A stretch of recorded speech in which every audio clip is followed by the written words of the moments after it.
Vamos lá, pessoal, tudo bem com vocês? Hoje a gente vai fazer a correção das questões do Enem, aqui da apostila que foi elaborada por mim, pelo professor Léo. Então, nós temos a apostila de noções de matemática financeira. Então, na página 7 aparece a primeira questão do Enem, questão do Enem 2012, que diz o seguinte: um laboratório realiza exames em que é possível observar a taxa de glicose de uma pessoa. Os resultados são analisados de acordo com o quadro a seguir. Um paciente fez um exame de glicose nesse laboratório e comprovou que estava com hiperglicemia.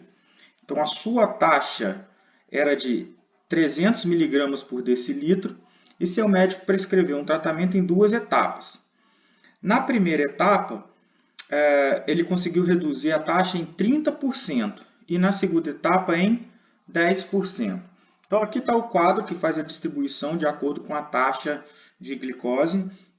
E ao se calcular sua taxa de glicose após duas reduções, o paciente verificou que estava na categoria D. Então vamos lá, pessoal. Tem várias maneiras de resolver a questão.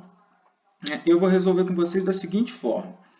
Então, primeiro, houve uma redução, vou escrever aqui, de 30%. Se reduziu 30%, pessoal, o que nós temos lá na apostila? Como há uma redução de 30%, o que fica é 70% do que tinha, não é isso? E 70% é a mesma coisa que 0,7. Essa foi a primeira redução.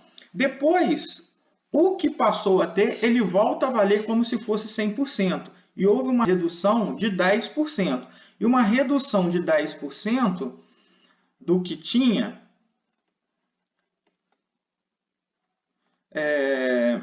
redução de 10%, se reduziu 10% é porque ficou quanto?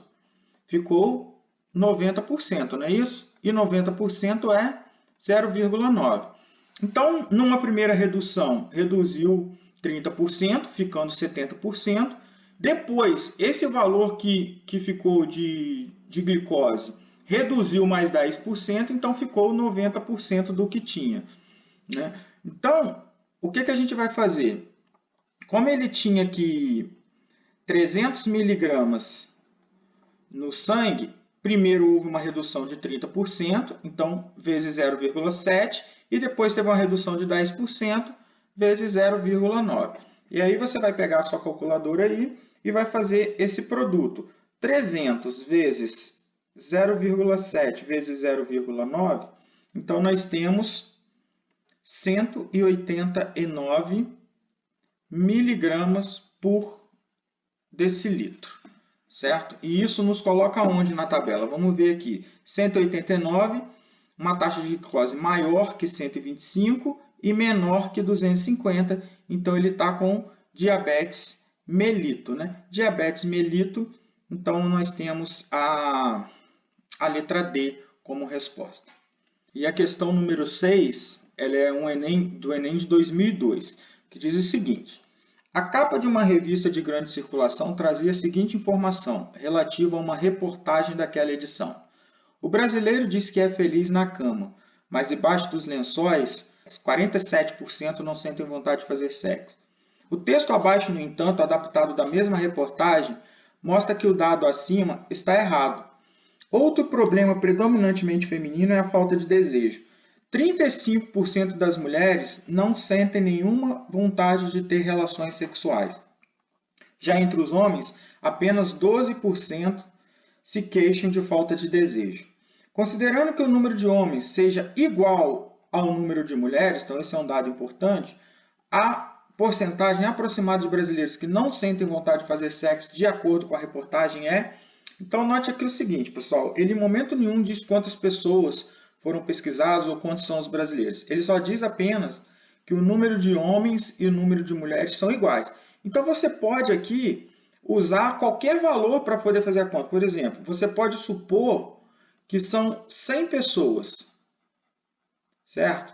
Dessas 100 pessoas, como o número de homens é igual ao número de mulheres, você vai ter 50 homens e 50 mulheres, certo? Dos homens, 12% se queixam da falta de desejo. Então,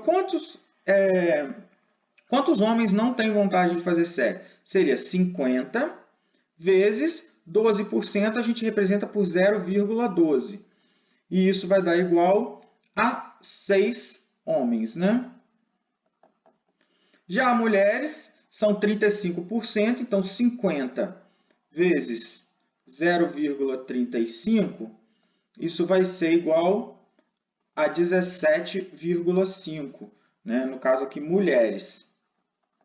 É óbvio, né, pessoal, que não existe 17 mulheres e meia, né? Mas como a gente está fazendo por um valor de 100, 100 pessoas corresponde a uma taxa de 100%.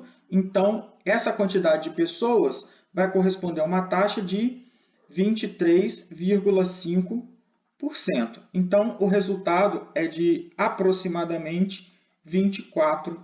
Então, nós temos a letra B como resposta. Essa questão poderia ser resolvida também por regra de 3. Né? Os alunos gostam muito de usar a regra de 3, só que a sugestão que fica é para vocês tentarem fazer usando os conceitos que nós apresentamos de porcentagem. Ok? Nos vemos então na próxima.